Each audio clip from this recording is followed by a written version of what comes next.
Right, hey up Changies. It's Friday night, we finished the week off. Just a bit of a roundup now. We've been on plot 80. We've done the fourth lift. Complete that round to wall plate. Dropped down from there.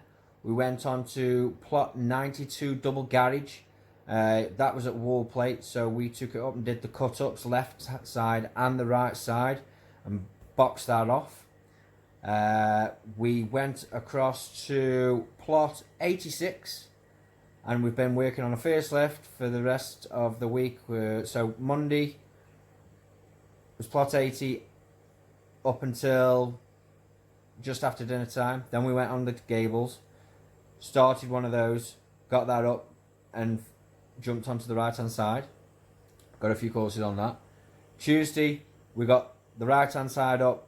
Sean went across with Brandon and started loading up onto plot 86, the first lift, while I finished off, topped out off a little hop up, got that sorted.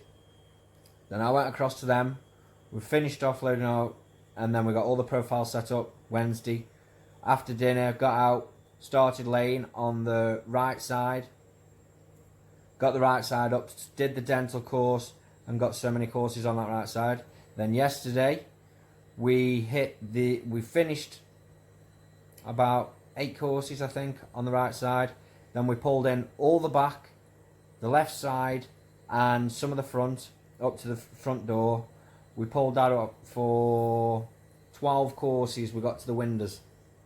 Then this morning, we've been on window formers, set the window formers up, got all the stone sills, what were available. And we managed to get that left side up to height, the back up to height, the front to the front door up to height, which was just leaving the bay. Sean jumped on the bay, got the bay round, got the dental course on that up to sill level. It's just the stones to put in now, and he finished the little return up to the door, just above bay height. So he probably got 5, 6, 7, 8, 9, maybe 9 or 10 courses on that. So there's probably about 70 bricks left to put in the morning, if the weather's nice. But this is the end of the week. I went inside, got the trays sorted on the right side, put a corner up in the on the back right, did 6 or 7 courses up at the front on the right side for a corner, and I just boxed in round where the bay is. Got that round there. All in all, money wise, not a bad week. I still haven't measured everything up yet with Sean. We'll do that tomorrow, depending on whether we work or not, because I like to get everything from, if I work tomorrow, put that into this week and get everything all in one hit, to be fair. I'm going to run through some of the comments now this week. I'll see what there is. Oh, Ian Howard. Who stacked the block? They're all downside up. Yeah, because I don't care which way they are, to be fair. I like it when they're upside down. I'll just grab the olds and swing them up. Makes no odds to me. I've still got to take my hand off the trowel for putting them down. Too heavy for go one-handed all day. Charlie Schwan. Why did you put the split course in at that level? Now, I would imagine that's obviously in the blockwork corners. We put them up on top of the 8th course because, one, when you're stacking your blocks, it's easier to just put the full stack there and just put the splits to one side rather than trying to grab. Well, that makes no odds. I think it's just for ties. When we're doing the ties, I just like putting the ties on top of that split, and then it bridges to the next one above your windows. So you put your ties on top of the split. It doesn't matter which way round you do it then. If you do your brickwork first and then trying to work out the tie courses when you're going up, it's hard enough when you're trying to put the ties in to see for spacing them, staggering the ties. If you're doing the brickwork first and then you put your ties in, it's like, you know, you've always got to go out one course somewhere at the top. Never really matters, does it? At Top Brickies, I'm an apprentice. Could you do more tutorial videos? We've done a few little ones this week. I've got one on window formers that I'm going to put on today as well, so you can have a look at that. And we've done a little bit on trays and setting damps, so that'll be in tonight's video. Oh, nice. Liam G. Nice vid. Enjoy watching your channel. Which trowel you prefer? Personally, I did like my little 10-inch Marshalltown. They got too small. And now that Tyzac. Well, Sean's just had another Tyzac. He's had the Durasoft handle Tyzac. And I tell you what, I'm going to buy one. They're only 20 quid. It feels so good. Better than the wood handle, the one that I've got. I thought the grip was a bit wide on that at start. But now I'm used to it. So, either or. Tyzac, cheaper, half the price, I'd buy a Tyzac. Harry Moore, he said, nice one guys, how do you stop more mortar going down the cavity? Any ideas or techniques? Welcome guys. Just had the worst site clerk of the works in the southwest. Cheers if you can help. Well, always use a 4x1. Put that in your cavity. Or use a scaffold if you're doing block first. Put your ties out onto your brick course. Put a scaffold board there, you never get nothing down, not a speck. Or put Hessian in and loop it round every four bricks linear. Tie it together and shove it through, so anything that drops down, you just get it out at night. Or you can leave a block out inside every 4 blocks or so. Or 2 blocks. Get a block out, but I hate putting them back. What do you get on day works? From Victor Vovk. The day works. Nobody wants work for day work money. I think day work on the company we're working for, it's about 20 quid an hour. That's not great. I mean, I prefer pro rata, which would probably be about 35, 40 quid an hour. But no one's going to pay that, are they? Because they can't charge main contractors that kind of money. So, you wouldn't be getting it. Funky Fresh 128. Do you work for Lench Changi? Yeah, we're subbing to them at the minute. Nice and local. They're a local firm to us anyway. I do know most of their lads. Mark Phelan. Any insulation going in the cavity? Yes, there is.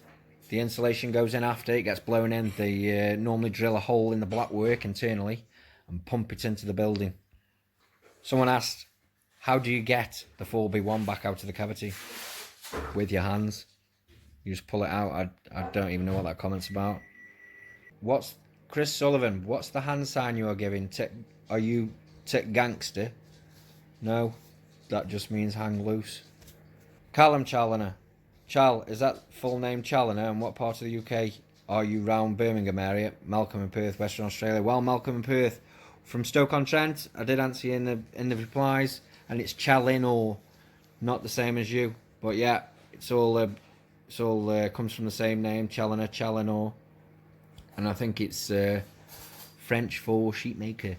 That's where it originated.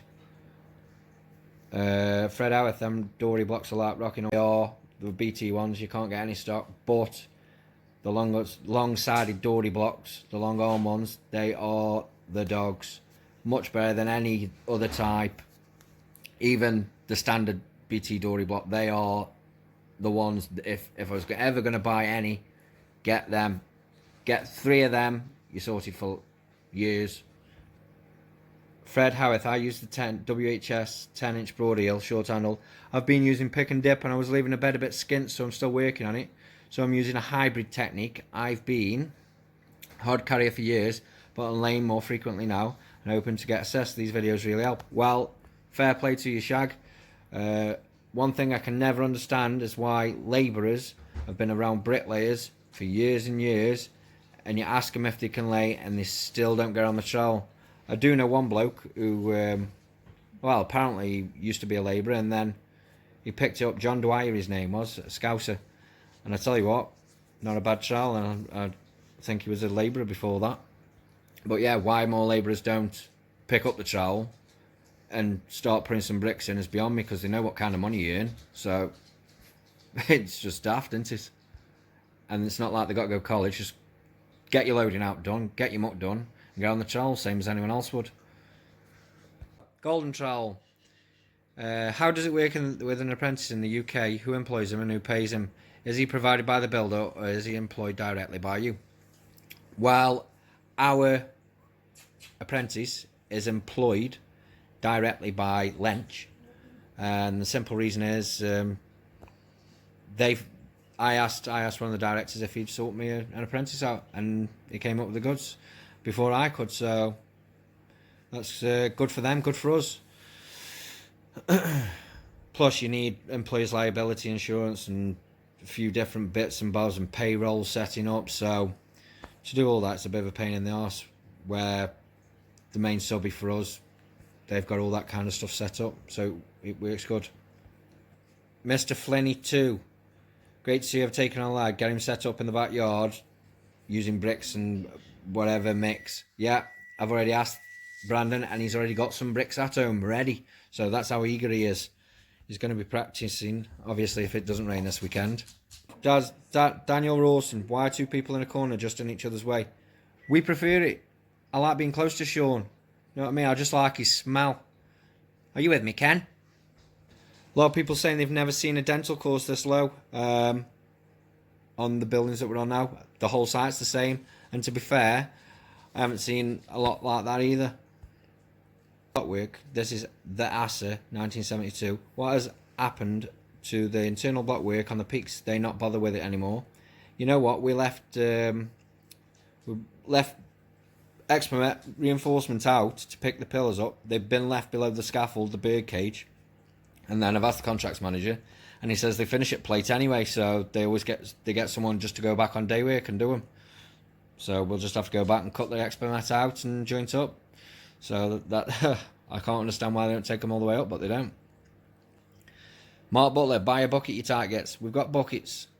We're not tight, we just prefer using them water drums because you can hold more in them and they're just easier to handle. You don't snap the handles on them, they're great. Barrington Smythe, when you're getting the lad on the trowel. He's been spreading, he's doing more and more spreading and stuff over this week, jointing. He's picking the trowel up, he's just can't lay any face work obviously, and he's not going to be jumping on where we've got dental courses. People keep asking, what does Changs mean? Chang is just nickname I call my brothers. You got Changy, you got all his kids, everyone. Challenger. We just call each other Chang. And my other brother, he's got a different dad. He's called Shepherd, I call him Shangy. So Shangy, Changy, it's all the same. Just our nickname. Matt Fifield. How do you get an apprenticeship if you don't know anyone who's a brickie? Get away from that food, you.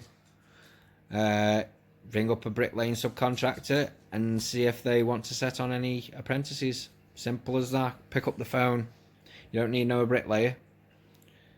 Alec Walker, need a hod carrier? No, we're fine. We like mucking in together. And for the extra money for paying for a hoddy, unless you want 20 quid a day, shag, get the in. What size trowel? Peter Main, what size trowel are you using for pick and dip? Would you recommend a London or fill pattern? Well, Sean's got filler, he's got London patterns, and I'd use either. I really don't mind. London or Philly. Makes no difference. They're all good. But I don't like a long trowel. Like it's heavy on the wrist. And that'll do us. This weekend, Changies. Keep it nice and easy.